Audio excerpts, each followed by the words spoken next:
From the city of Peaky Blinders, Birmingham, England, I would like to introduce you to Paddy Danda. As the world becomes more automated and the robots take over, it's imperative that we build the right human skills for the future. So pull up a chair, grab a samosa or two, and make yourself very uncomfortable. Hey folks, thank you for joining us for another episode of the Superpower School podcast. I'm your host, Paddy Danda, and today have I got a guest for you. This young lady is the author of the book for Encanto, the movie, and she is a children's picture book author. She's also an author coach, and she's a literary agent who helps other people get published. So I'm really excited today to welcome Vicky Weber to the show. Hey, Vicky, how are you doing? I'm great. Thank you so much for having me.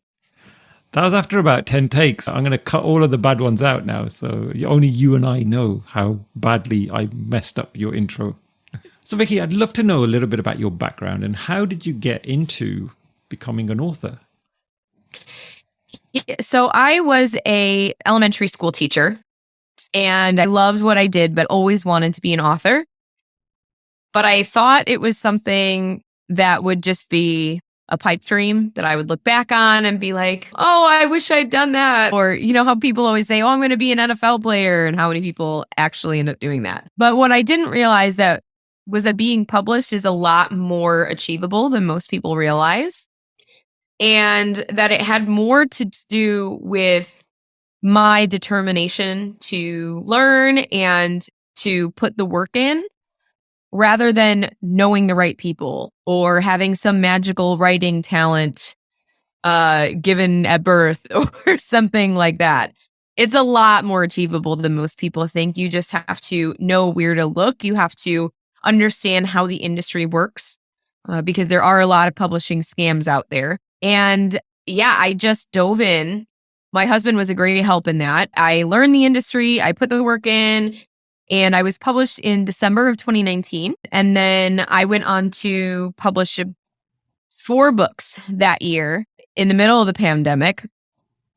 And as I was teaching during the pandemic, I was teaching virtually. I was high risk. I was also pregnant with my daughter.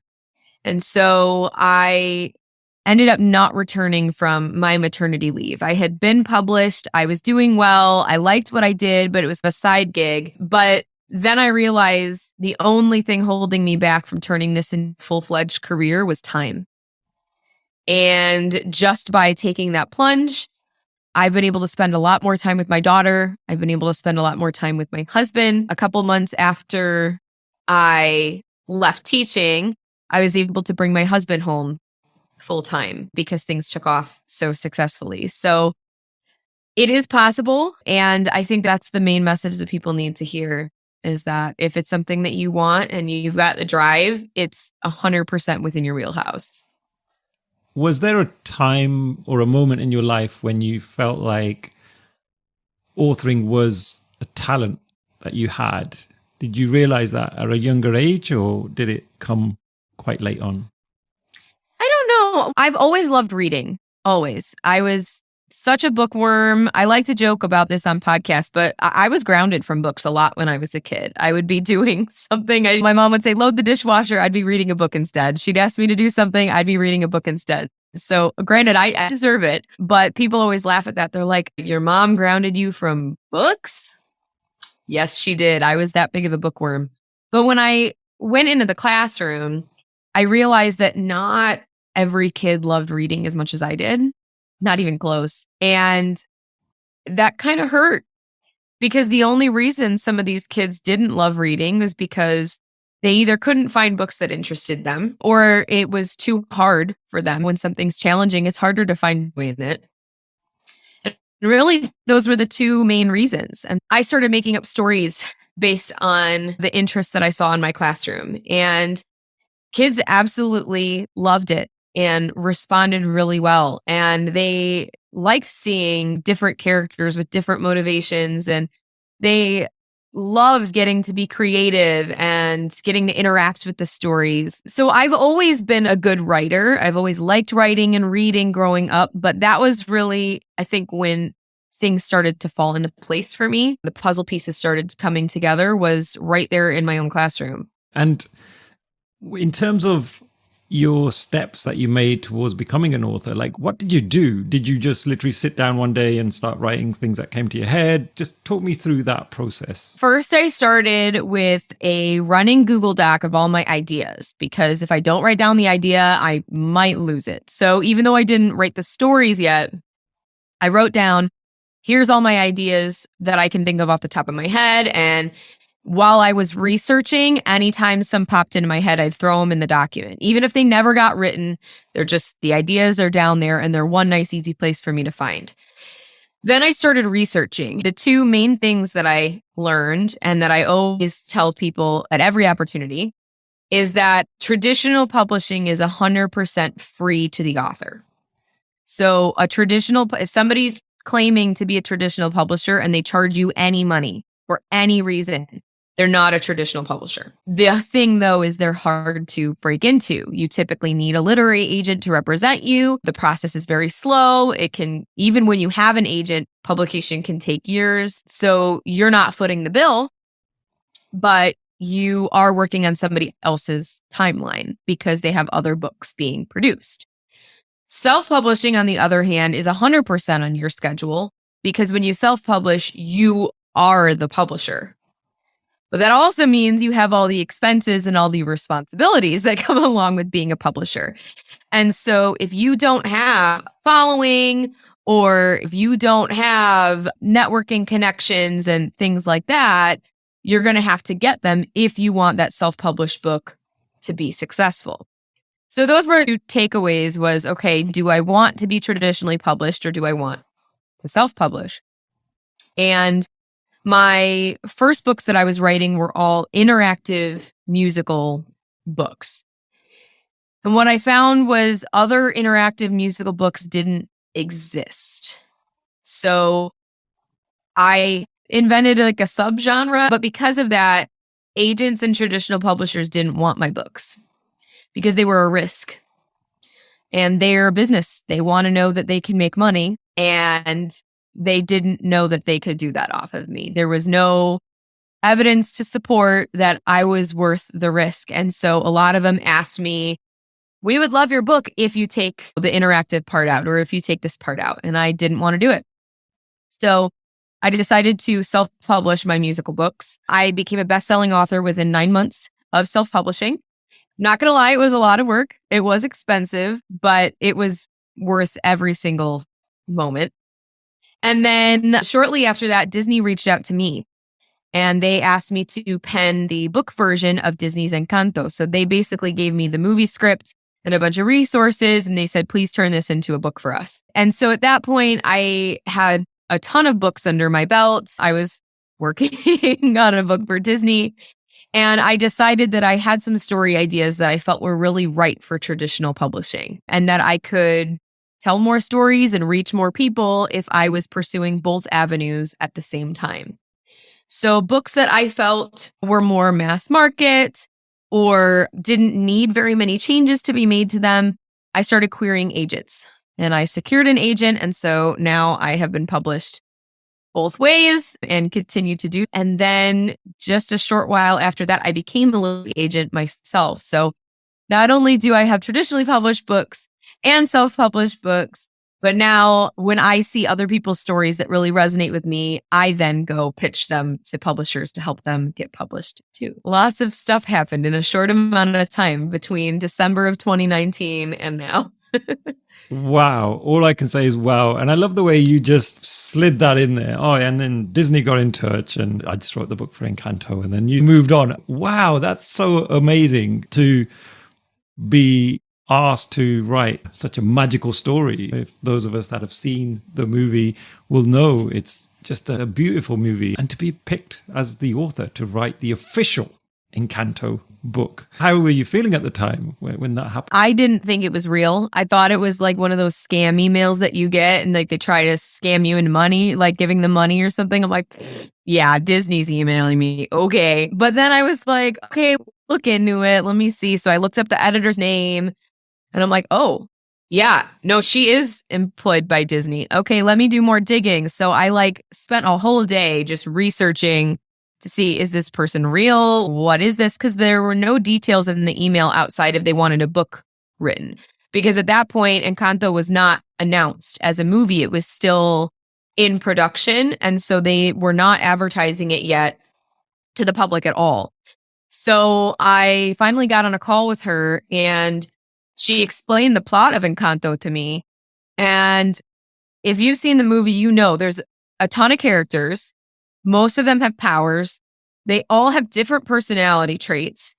And they're all integral to the story in some way, even if it's smaller, but they're like pieces to a puzzle. Like you need them all. So she's telling me this story, and I have no visual in my head of who these characters are, which one's which, who's related to who. And there's no song to help me. So she's like telling me the story and I'm just like writing down notes feverishly, trying to keep track of who is who and what is what and when. And at the end, I was like, can you repeat all of that? But it did make a lot more sense with the movie script in hand. And the more I got to know the story, the more it fell into place. And I think that they did a beautiful job of taking a really complicated story and turning it into a movie that kids can understand and enjoy. But it was definitely a challenge turning it into such a small book with so many moving pieces. So I did all that while I was in my third trimester with my daughter. I wrote that for them in about a month and a half. Yeah, it was a pretty quick turnaround.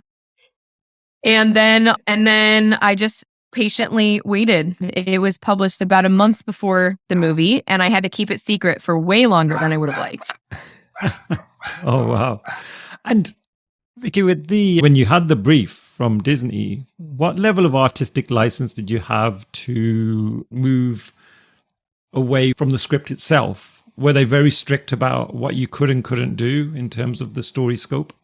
So as far as the actual logistics there, they didn't expect me to stick to the movie script. It was more context for me because in such a small book, it was only 32 pages and there was a limited amount of word count on each page. They were more concerned with getting the heart of the story across, which meant that a lot of characters didn't get as much kind of screen time in the book version as they did in the movie. It was a lot more about Abuela and Mirabel. Certain events had to take place in order for the story arc to be complete. They just wanted me to stay true to the story arc and stay true to the message of the book so that people walked away from the book with the same feeling as they walked away from the movie. And so if people out there are wondering about the story arc and how do some of these movies or even stories get structured, could you give us a bit of insight into that? What are some of the more famous structures that people use? Hi folks, sorry for the quick interruption, but before we continue with this awesome episode, I have a huge favor to ask. If you're enjoying these conversations and you're finding it's giving you value in your daily challenges, then I'd be extremely grateful if you could leave a short review and subscribe to whichever platform you're either watching or listening to this episode on. That's it. Let's get back into the episode. Yeah, so generally speaking, every story, the longer the story, the more complicated it gets, but every story is like a roller coaster. So in a picture book, you start with your introduction. You're just kind of moving forward, you're chugging along, and then some type of incident happens. It could be a realization from the character. It could be like a tragedy happens. It could be anything that takes the character from here's my status quo life to all of a sudden things are thrown out of whack in one way or another. It could be psychological, it could be literal, but something starts the roller coaster going uphill. And so as we're going up the hill, we're feeling like the knot in our stomach. Every single moment is bringing us closer and closer to this peak.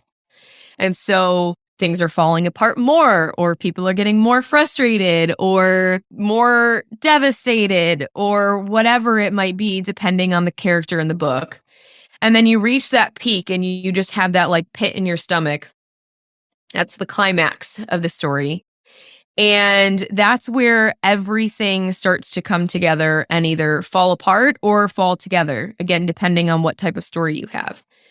And then your falling action is that moment where you're literally falling. And sometimes that can be a negative thing for the character. Sometimes it's a positive thing. Suddenly things are going right and they've got this huge adrenaline rush. Things are going really great.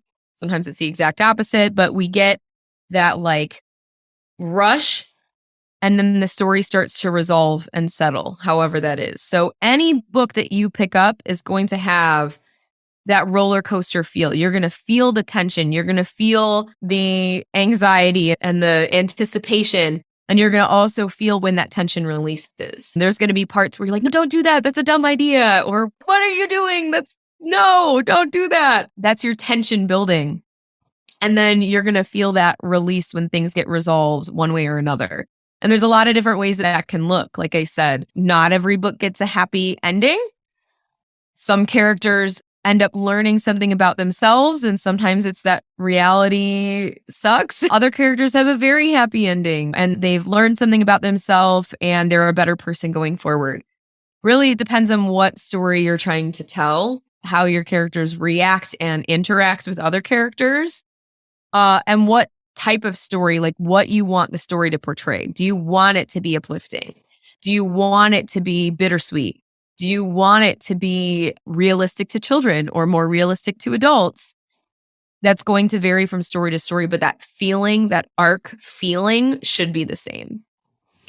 And I'm a big fan of creativity, and it's an area that I find fascinating.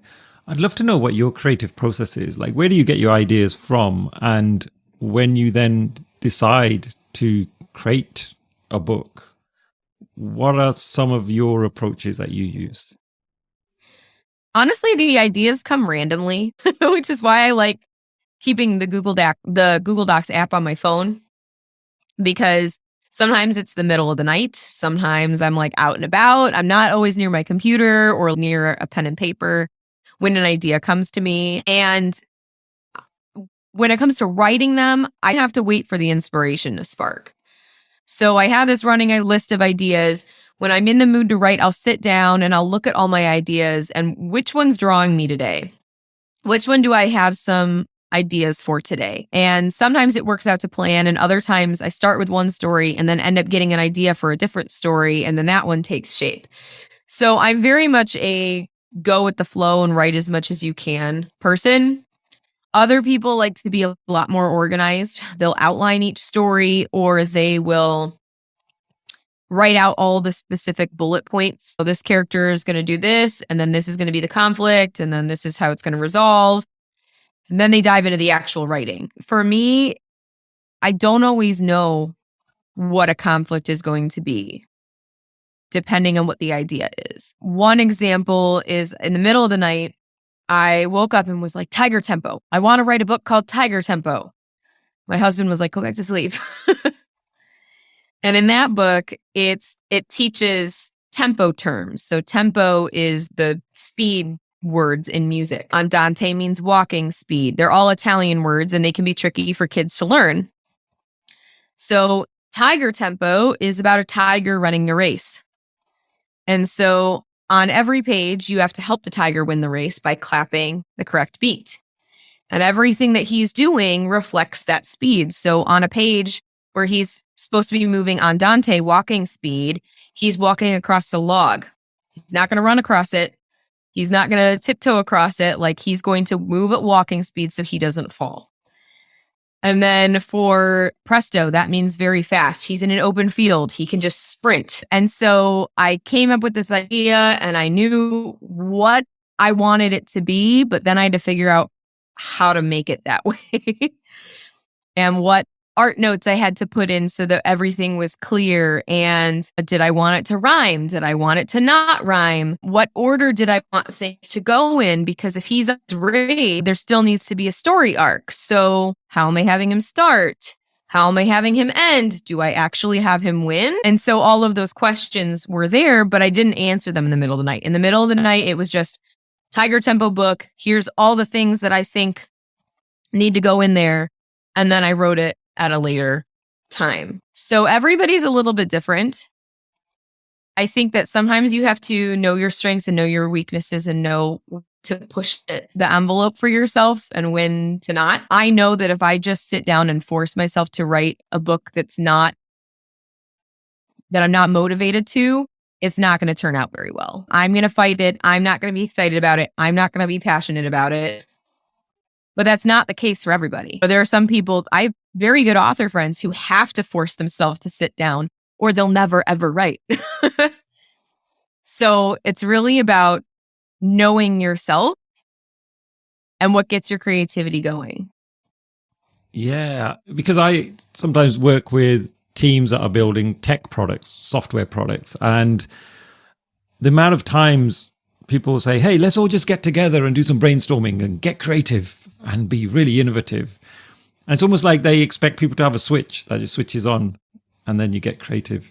When actually we know in reality that's not the case. We often get our best ideas in the most unlikely situations. And for me, it's having a shower. For others, it's, I don't know, walking the dog or whatever people like to do. And it's usually when you least expect these ideas. And for yourself, like middle of the night, that Tempo Tiger story you just told me, I think that's brilliant. That's genius because my kids, they've been learning instruments and I've had to sit with them whilst they revise those terms that you just mentioned. So that would have been awesome if they had that book, but unfortunately they didn't. So I think that's absolute genius. Is that a book you've actually now written? Yeah, that one's been published since 2021. So that's a really fun one because the kids get to race along with the tiger. So they clap their hands to the beat, or some of them will actually stand up and run along with the tiger, which I think is really funny. But yeah, that one's great for younger kids. And I just think that's such a fun way to get kids to interact with books.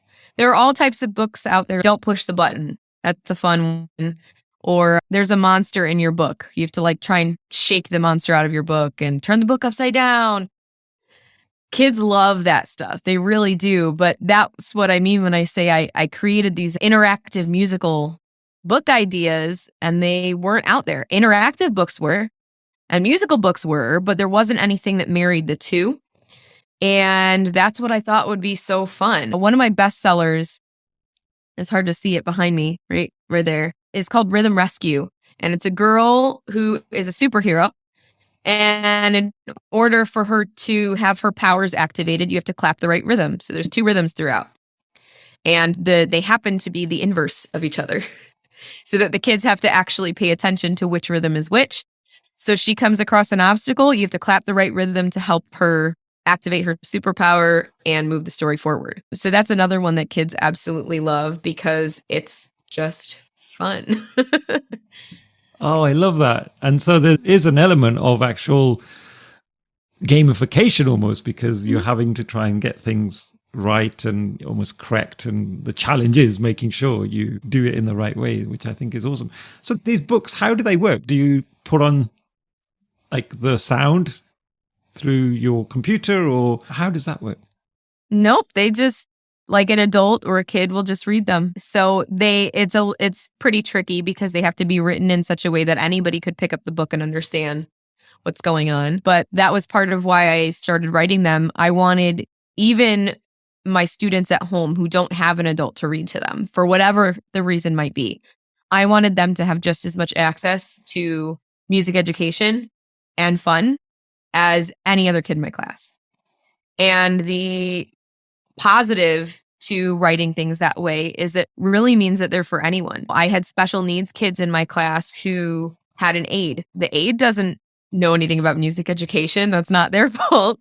But now we have all these books.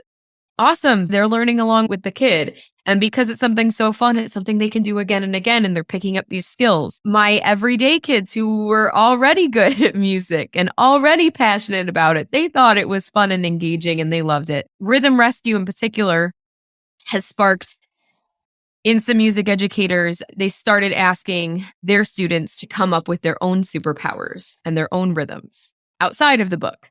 So kids would take the knowledge they knew outside the book, they'd make up a rhythm pattern, and they'd make up whatever superpower they want.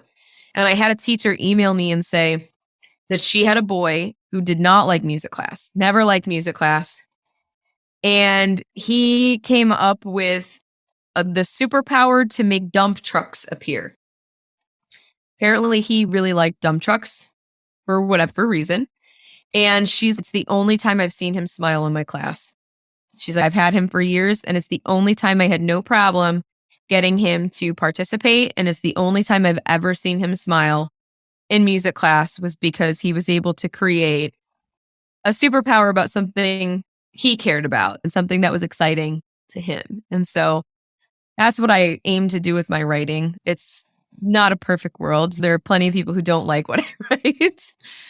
But when you do write, you're not writing for everybody. Not every book is meant for every person. There are tons of literary classics out there that people will rave about that are just not my cup of tea. Or even big name movies, big name series books that I fully recognize other people love and I just don't. And so I think that's also important to realize when you're pursuing a passion is take people's feedback into account, but sometimes they're just not your people. Oh, that's such great advice. And what a lovely way to end this particular episode. And as we all know, superpowers are very close to my heart. You can tell that from the podcast itself. So thank you so much. So Vicky, before we wrap up, I'd love to know how people can get in touch with you. If they want to know more, where can they find your books? And also, what are your plans going forward? Are you doing any other Disney movie books? So my books are available anywhere that you buy books. So Amazon, Barnes & Noble, Waterstones, anywhere you buy your books, you can find mine. Just ask for my name. Even at your local bookstore, if they don't have it in stock, they can order it for you. Same goes for your local library. If you're curious about my own works or want to join my email list, it's vickyweber.com. And if you want to write books yourself and need help doing, athomeauthor.com is my author coaching website. There's tons of YouTube videos, blog posts, free resources. You can even book a free consultation on the website as well. And as for my plans, I have another book releasing next month. I don't have any other Disney books in the works at this point, but if I do, don't worry, I will shout it to the heavens. I'm really hoping I get more opportunities to do some things like that. But yeah, I've got more books in the works. I've got the holidays coming up. And then in the new year, I've got even more books headed to print. Oh, fantastic. So you're certainly going to be busy. And with your child as well, you mentioned you've recently become a mother as well. So. Yeah, I've got a 1.5-year-old at home and I'm currently pregnant again. So this baby has the same due date as my other baby. So I'm going to have a 2-year-old in April and also a newborn. Wow. A jam-packed year. I don't know how you fit it all in. I can just about look after myself, never mind doing all of this other stuff as well. Vicky, thank you so much. It's been such a pleasure to get to know you. And I am going to look out for the Encanto book because I know my son will love it. Encanto is one of his favorite movies. I'm sure he'll be definitely looking at that. So thank you so much. Thank you for having me. There you have it, folks. It's the end of another insightful episode. And as always, thank you so much for sticking around to listen to this episode and for helping support me and encouraging me to create more content for you guys. If you'd like to get in touch with me directly, you'll find my email address in the show notes, or equally head over to the website and click on the contact link. And I promise I will respond to every single message I receive. I'm always looking for your feedback, so if you'd like me to change things up or improve things, I would love your opinions. If there are topics that you would like us to do future episodes on, or there are other great speakers that you are aware of, then please do mention them and we'll see if we can make it happen. Thank you once again.